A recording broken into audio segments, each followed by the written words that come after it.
1937 году 11 лучших мастериц Чувашии, собравшись за одним столом, вышили карту республики.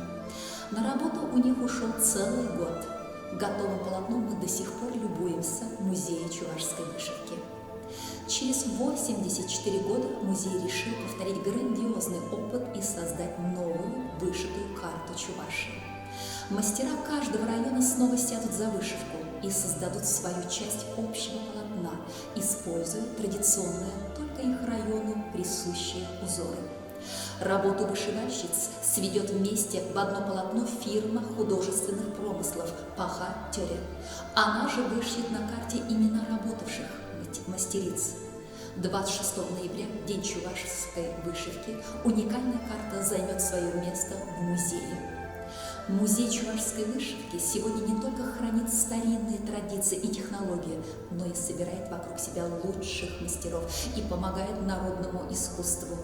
Он стал настоящей национальной школой вышивки.